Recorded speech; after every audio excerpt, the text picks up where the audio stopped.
Just as fear went churning through Odysseus' mind, a tremendous roller swept him toward the rocky coast where he had been flayed alive, his bones crushed. If the bright-eyed goddess Pallas had not inspired him now, he lunged for a reef. He seized it with both hands and clung for dear life, groaning until a giant wave surged past, and so he escaped its force. But the breaker's backwash charged into him full fury and hurled him out to sea.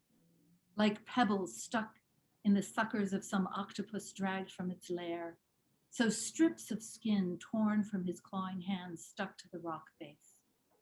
A heavy sea covered him over. Then and there, unlucky Odysseus would have met his death against the will of fate. But the bright-eyed one inspired him yet again.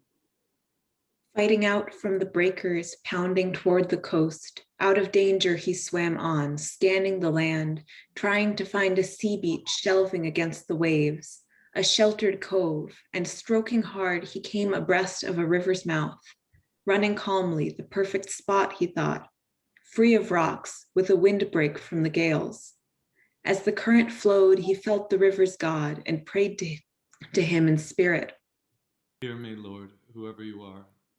I've come to you, the answer to all my prayers. Rescue me from the sea Lord's curse. Even immortal gods will show a man respect, whatever wanderer seeks their help. Like me, I throw myself on your mercy, on your current now. I have suffered greatly. Pity me, Lord. Your suppliant cries for help. So the man prayed. The god stemmed his current, held his surge at once, and smoothing out the swells before Odysseus now, drew him safe to shore at the river's mouth. His knees buckled, massive arms fell limp. The sea had beaten down his striving heart. His whole body swollen, brine aplenty gushing out of his mouth and nostrils. Breathless, speechless, there he lay, with only a little strength left in him. Deathly waves of exhaustion overwhelmed him now. But once he regained his breath and rallied back to life, at last he loosed the goddess's scarf from his body, dropped it into the river flowing out to sea, and a swift current bore it far downstream, and suddenly Ino caught it in her hands. Struggling up from the banks, he flung himself in the deep reeds. He kissed the good green earth and addressed his fighting spirit, desperate still. Man of misery, what next? Is this the end? If I wait out a long tense night by the banks, I fear the sharp frost and the soaking dew together will do me in.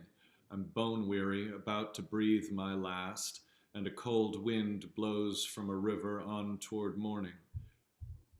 But what if I climb that slope, go for the dark woods and bed down in the thick brush? What if I'm spared the chill fatigue and a sweet sleep comes my way?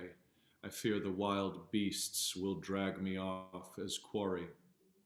But this was the better course. It struck him now. He set out for the woods, and not far from the water found a grove with a clearing all around, and crawled beneath two bushy olives sprung from the same root, one olive wild, the other well-bred stock. No sodden, gusty winds would ever pierce them, nor could the sun's sharp rays invade their depths, nor could a downpour drench them through and through, so dense they grew together, tangling side by side. Odysseus crept beneath them, scraping up at once a good, wide bed for himself with both hands. A fine litter of dead leaves had drifted in, enough to cover 2 men over, even 3, in the wildest kind of winter known to man. Long-enduring great Odysseus, overjoyed at the sight, bedded down in the midst and heaped the leaves around him. As a man will bury his glowing brand in black ashes off a lonely farmstead, no neighbors near, to keep a spark alive, no need to kindle fire from somewhere else. So great Odysseus buried himself in leaves, and Athena showered sleep upon his eyes. Sleep in a swift wave, delivering him from all his pains and labors. blessed sleep that sealed his eyes at last.